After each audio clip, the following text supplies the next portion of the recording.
welcome back to my channel. My name is Ratika Gupta and guys, today we are going to talk about Immanuel Kant, who belongs to philosophical or ethical school of jurisprudence. Guys, if you're new to my channel and if you have not subscribed it yet, please subscribe to my channel right now. And yes, if you enjoy learning with me, you understand what I teach, please like all my videos and do let me know in the comment section below. So guys, let's get started with legal theory of Immanuel Kant.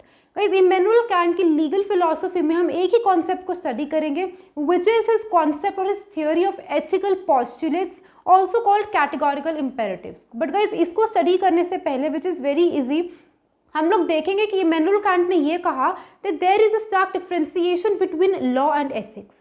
Although guys law and ethics को हम inter related समझते हैं क्योंकि philosophical या ethical school की जो foundation है उसका जो बेसिस है वो किस चीज़ पे बेस्ड है कि लॉ का एथिक्स एंड मोरल्स के साथ एक रिलेशन है. Ethics and morals reason and justice से मिलकर लॉ को बनाते हैं. बट गाइज इन्होंने ये कहा कि these two concepts are certainly interrelated but not exactly the same. There is a differentiation between ethics and law. 2 point differentiation इन्होंने समझाया कि किस तरीके से एथिक्स लॉ से डिफरेंट होते हैं.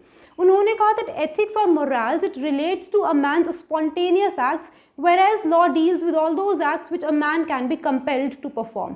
Which means guys, जब आप एथिक्स या मोरल्स पे चलते हो तो आप किसी भी चीज़ को स्पॉन्टेनियसली कर देते हो all of a sudden without thinking even for once. आपको लगता है वो सही आपने किया, आपको लगा वो गलत आपने नहीं किया, लेकिन लॉ हर उस एक्ट के साथ डील करता है जिस चीज़ को आप कंपेल्ड टू डू करवा सकते हो, कि आप उसको कंपेल करके भी करवा सकते हो. That is the very nature of law कि आप किसी चीज़ को फोर्सफुली करवा सकते हो. लेकिन एथिक्स आपका इनर कॉन्शियस एंड बिलीफ होता है, इसीलिए आप खुद ही उसको करते हो, उसका ड्राइविंग फोर्स आप ही के पास होता है. There is no authority at your head जो आपको फोर्स करेगी.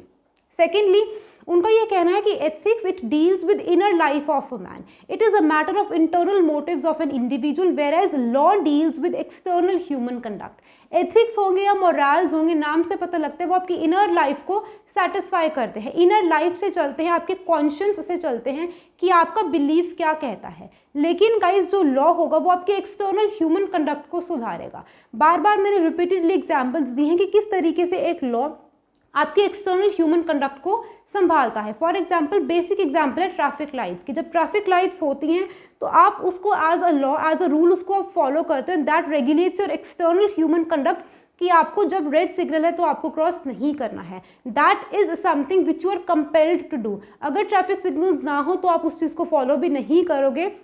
सो the very nature of law is that it regulates your external human conduct.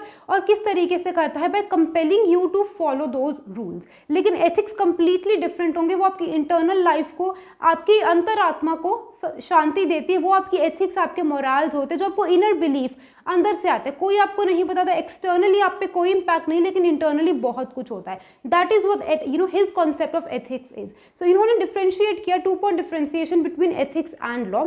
Although they are inter related, तभी फिलोसफिकल स्कूल बना और ये फिलोसफिकल स्कूल के ही ज्यूरिस्ट है. अब guys talking about his theory of ethical postulates also called moral postulates.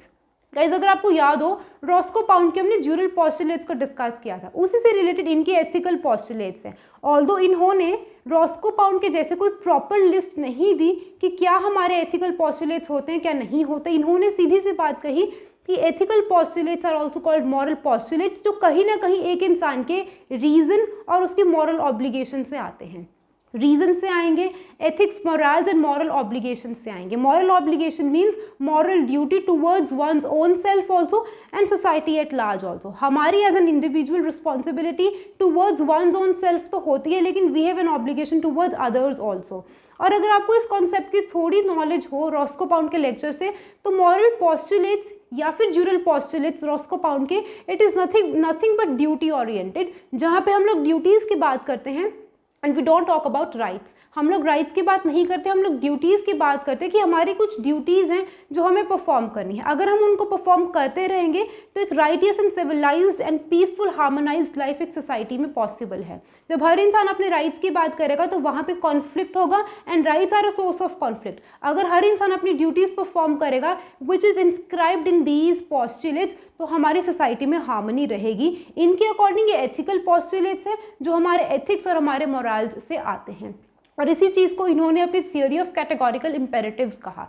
Word is quite heavy लेकिन इसका meaning बहुत ईजी है। कैटेगोरिकल इम्पेरेटिव्स वो सारे सब्सटेंस हैं जो इनके पॉस्टुलेट में आते हैं, आपको ये करना है या ये नहीं करना। वो जो ड्यूटीज़ हैं, नंबर ऑफ ड्यूटीज़, उस सब्सटेंस को, उस कंटेंट को इन्होंने कैटेगोरिकल इम्पेरेटिव्स का नाम दिया है। सो गाइज यही इनकी बेसिक थ्योरी थी एथिकल पॉस्टुलेट्स की। Talking about his perception of law guys, that is quite similar, जो हमने इंट्रोडक्टरी लेक्चर में डिस्कस किया था कि purpose of law, aim of law या फंक्शंस ऑफ लॉ सारे फिलोसफिकल स्कूल के ज्यूरिस्ट के अकॉर्डिंग सिमिलर हैं कि हमें जस्टिस को अटेन करना है, इंडिविजुअल को फ्रीडम देनी है, सोसाइटी में हार्मनी क्रिएट करने के लिए हमें बैलेंस बना के रखना है between conflicting interest in society. I hope guys आपको ये चीज़ क्लियर हो चुकी है। Still guys if you have any doubts pertaining to his legal philosophy और theory, please feel free to comment in the comment box. I will be replying to all your doubts and queries.